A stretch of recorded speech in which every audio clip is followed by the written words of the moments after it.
Hello and welcome to our weekly look at events inside Syria. I'm Adrian Finnegan. As President Bashar al-Assad's army continues to bombard multiple areas at the same time, the growing armed opposition movement is becoming an increasingly important element in this Syrian crisis. It succeeded in bringing the year-old conflict to the capital Damascus. Yet since the beginning of March, the main opposition armed group, the Free Syrian Army, has suffered major setbacks. It's been forced out of some areas that it had seized, such as the Bab Amra district of Homs and Idlib. Military experts say that the rebel fighters have made the mistake of trying to take and hold onto territories, something they say that as a guerrilla force it shouldn't have done. Perhaps that's why the Free Syrian Army, which is made up largely from defectors and volunteers, announced a couple of days ago that it had set up a military council to coordinate operations in and around Damascus. The group's been forced to find new ways to fight back. Jonah Hull explains. Outgunned, divided and without territory to call their own. Some of the problems facing Syria's opposition groups, as activist video purports to show renewed shelling in former strongholds like Homs and Idlib. In recent weeks, opposition fighters have been forced into so-called tactical withdrawals from towns and cities under siege. Fighters claim they retreated to avoid civilian casualties. In reality, without outside help, they can't beat the Syrian army in head-to-head battle. Definitely we need ammunition. We have some guns in every town, but ammunition. There is quite a bit of embargo for ammunition. We can't buy ammunition. We need anti-tanks. Anti-tanks, missile, Tau missile, RBJ, you name it. Already there are signs of a shift in approach. A downed bridge on a key highway. Bombings in Damascus and Syria's largest city, Aleppo. Hit-and-run attacks on military targets. All point to a guerrilla-type strategy aimed at diverting military resources and undermining government control in major centres. The big hope, and the big hope still stays the same here. They want more defections. It's quite simple. They are hoping that the Syrian army, by virtue of some of the operations that it's carrying out vis-a-vis the civilian population, will bleed because of natural attrition. You know, people will walk away. And that's why we have an extensive Syrian mukhabarat now attached to every army unit to prevent just this problem, because Assad and his generals know full well that that's the way that they're going to lose the war. But this war of attrition will be slow, waged by defectors and untrained fighters against a professional army. One that has used air power only sparingly so far, but could yet unleash it to devastating effect. Groups like the Free Syrian Army will require better coordination, a steady supply of weapons and unity among themselves. New tactics may be evolving, but it's unclear how they'll be sustained. Jonah Hull for Inside Syria. Well, the Free Syrian Army was formally announced on July 29th last year. It's led by Riyad Assad, a former colonel in the Syrian Air Force who defected in July. The Free Syrian Army is made up mainly of defectors from the National Army. It's become the umbrella group for those who've taken up arms against the Assad government. The size of the loosely organised group is, at the moment, unconfirmed, but it's somewhere around a few hundred who are active along the Syrian-Turkish border. On Thursday, the Free Syrian Army set up its military council for Damascus to coordinate operations around the capital. The FSA has a chain of command, organisational and rank structures and named units. The group's command and control appears to be relatively loose, though. It's seen as a flat organisation with a command and headquarters in Turkey and reportedly 2 combat elements in Lebanon. The Free Syrian Army is operating throughout Syria, with the largest concentration in the central region near Homs, Hama and surrounding areas. However, the FSA has been forced out of the cities since March because of the superior power of government forces.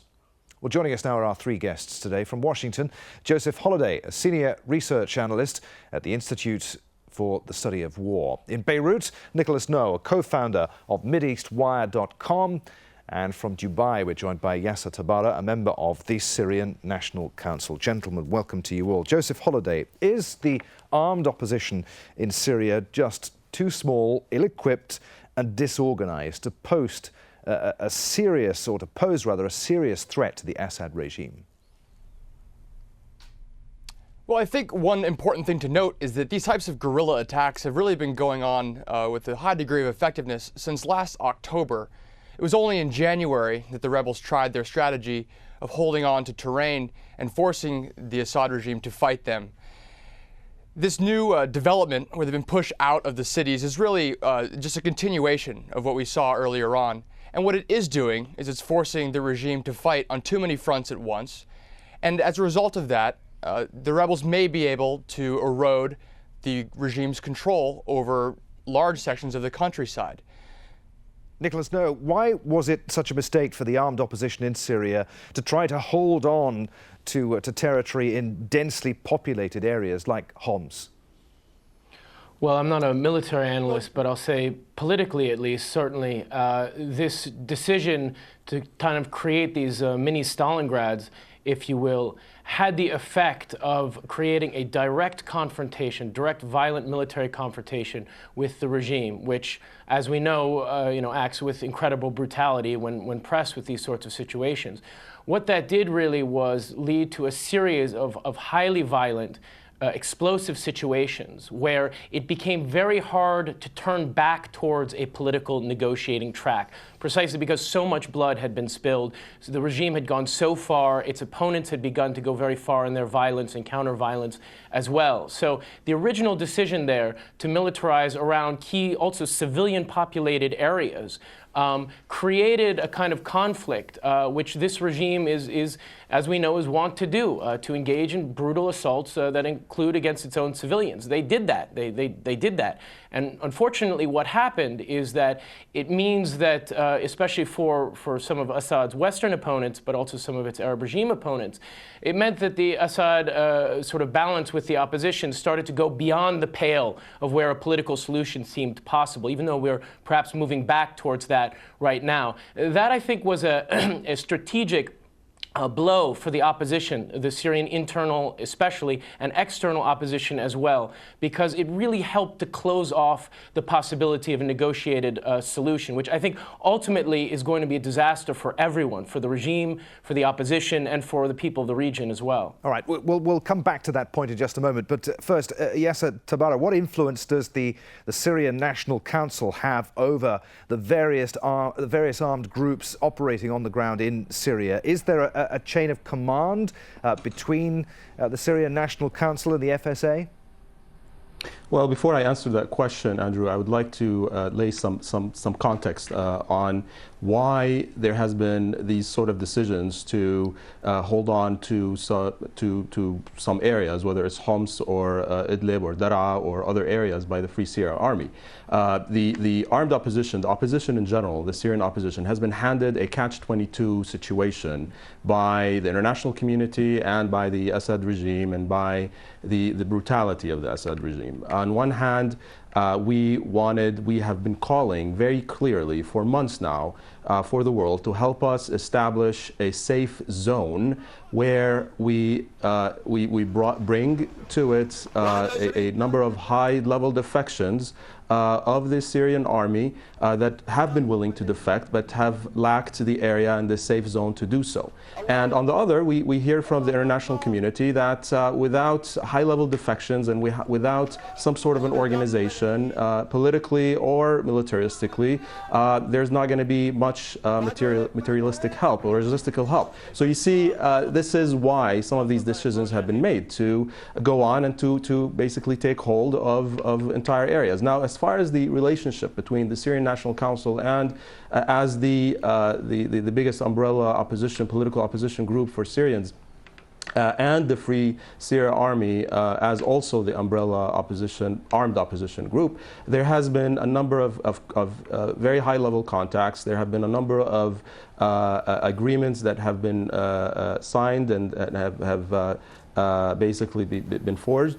And we are still waiting, again, for the international community to get serious about supporting the armed opposition through the Free Syria Army, specifically through a political umbrella that could establish some sort of a chain of command, a political chain of command that hopefully ensures a more stable, less chaotic, less militaristic transition in the coming period when the Assad regime falls. Okay, Joseph Holliday, let's talk a little more about that. The chaotic nature of what's going on at the moment without a clear command and control structure of the FSA.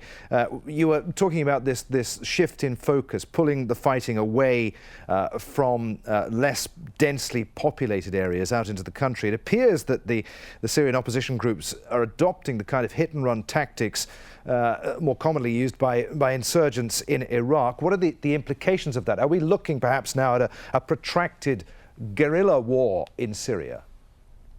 Right. I think there's all indications at this point are that this war will protract for the foreseeable future.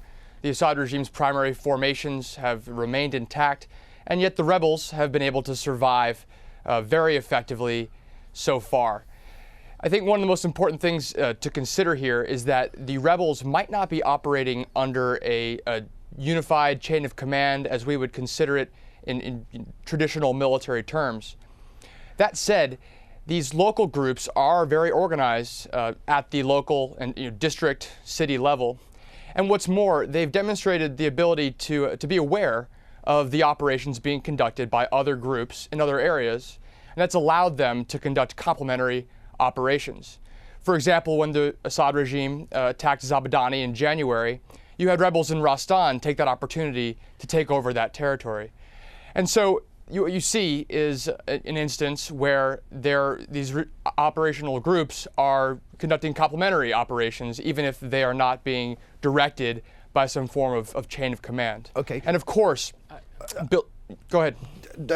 I know both Nicholas and Yaser want to come in at this point. Let's hear from Nicholas. Will a guerrilla strategy be any more successful in the mid to long term for the opposition? Well, that's going to be, you have to define what success is, which I think is a very difficult thing to do right now. But the more obvious point is I would be very careful in giving the veneer of coherency and sort of organization to the military efforts against the regime, as Joseph just did. I think what we're seeing on the ground pretty clearly is an increasingly chaotic, incohesive, and indeed some ways contradictory militarization and violence going on the ground against the regime. And that does not bode well at all for the situation in general in Syria or in the region as a whole. And I'll just say probably the prime example that's given recently is that we're seeing reports of an increased number of extremists and jihadists that are starting to fight in this theater. Perhaps from Iraq, perhaps from elsewhere in the Middle East. That is something that really betrays, I think, the idea of a sort of coherent and, let's say, a controllable implosion that could happen in these coming weeks and months. I think with this new aspect, or this aspect that we've seen rising over the last few weeks and months, which is much more extremist, I think that adds an incredibly dangerous aspect to this mix, which is precisely why going down the path of militarization is so fraught with an incredible amount of danger for everyone involved. Okay, Yaser Tabbara, you want to respond? Well, first of all, I think the whole point about the Free Syria Army, almost every single defection or almost every single YouTube we have watched that conveyed the formation of a battalion basically defected to the banner or to the umbrella of the Free Syria Army. So I completely disagree with your guest from Beirut. I think that there is a certain level of cohesion, there is a certain level of communication. I think that the fact that certain operations are being conducted to relieve the pressure from other areas that have been very forcefully pounded by the Syrian regime is an indication of that sort of communication and strategy.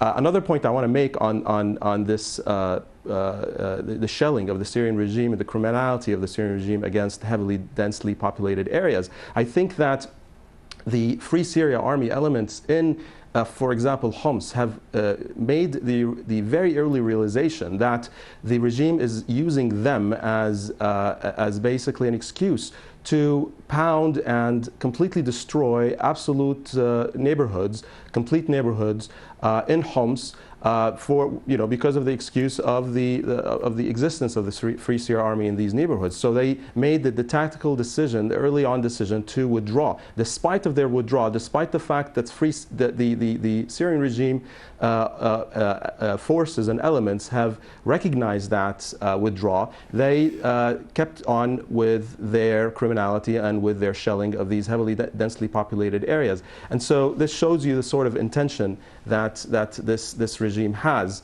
Additional point, I think that the movement towards more of an insurgency sort of style of attack, again, is the direct result and consequence of the complete complacence of the international community, especially the regional, more powerful actors, to inject some sort of balance of force and power that the Syrian regime has been getting through Iran and through its allies. Right. And I think there has to be a very serious realization that there needs to be a safe zone. I want to talk a little more about that in just a moment. First, let's throw it back to Nicholas to respond very briefly, Nicholas, if you can, before we take it to Joseph in Washington again.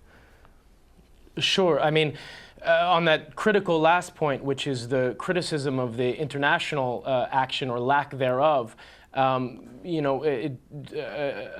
described it as a complacency to inject force. And I think that there's a realistic reading by some of the actors in the international scene that injecting force, power, and more violence into the situation is going to be bad both strategically and morally as well, because if we believe that this regime is incredibly bloody and is incredibly violent, it follows then that they are going to act with incredible brutality and violence as a reaction to increasing violence and militarization, which is going to lead to a tremendous meltdown in Syria and in the wider region, which will cost tens of thousands, if not more, people's lives. Right. So there is a moral and strategic sort of rebuttal to that I think is very important to get out there. Okay, yes, I'll come back to you in just a moment. First, Joseph, the armed groups on the ground in Syria claim that their ranks are steadily growing, but they're hampered at the moment by a lack of weapons and ammunition. Given that lack of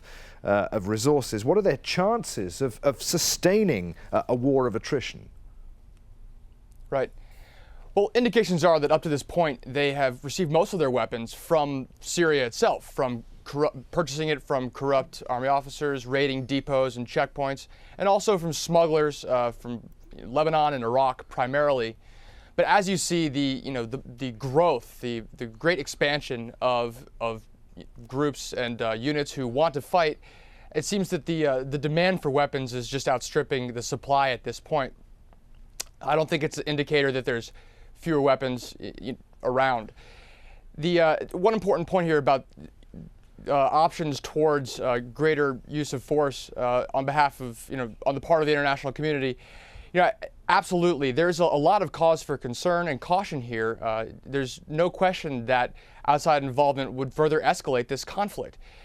That said, there's some important work that can be done to help build organizational capacity on the ground with these rebel groups. All right, let's hear some more from Yaser on that point. If, for instance, Yaser, Saudi Arabia and the Gulf nations decided to send money, acted unilaterally to do that, money for arms for the Syrian opposition, perhaps as soon as after the Friends of Syria in Turkey next week, where would it send it? To the Syrian National Council? How would then the Syrian National Council buy those arms and get them to the Free Syrian Army?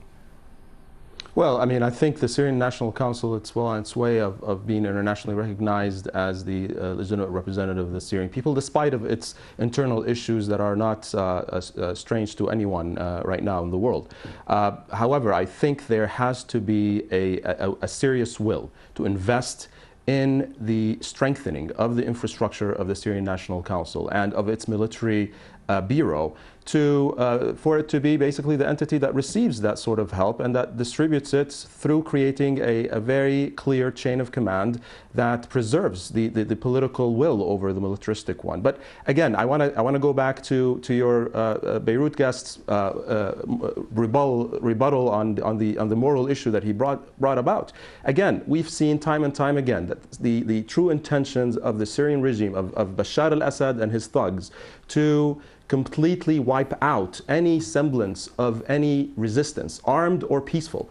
Right now, today, we are over a year into this revolution, and the peaceful demonstrations, that peaceful resistance has increased, has seen a pattern of increase from day one until today. Today, Damascus is out. A lot of, I come from a neighborhood called Mezza in Damascus. That's where I grew up. And the Mezza is completely out. So it's a middle class, upper middle class neighborhood. That's an indication that even the peaceful movement is increasing in number and intensity. Now, pit against that the absolute will, the unshakable will by the Assad regime to destroy any of this peaceful protest movement, whether it's armed or not. I think what your guest is saying or assuming is that if we do not do anything, if the international community does not go the path of militarization, and I agree that it has to be a very, very careful militarization, then the Assad regime will stop its brutality against also the peaceful protesters, and that's a false assumption. Okay, let's get a response from Nicholas. Well, no, I mean, on just that last point, I think, no, that would be a kind of, let's say, a false characterization of the sort of anti-militarization argument. I think what sort of my counter-argument to what you just said would be is where we're moving right now, slowly but steadily in some ways, is that as the regime has become significantly weakened over the past few months, and as its allies, especially Russia and even Hezbollah, and especially Hamas, have begun to shift in noticeable and important ways, that opens up the possibility of a negotiated solution. Right now, just yesterday, Iran has been supplying weapons. Just yesterday, Iran sent weaponry, sent troops, sent all sorts of ammunition. It's sending drones into Syria. Just yesterday. Right. I mean, we're talking about. No, I understand. We're talking about a major regional power standing by the Assad regime, and the international community sitting aside and watching.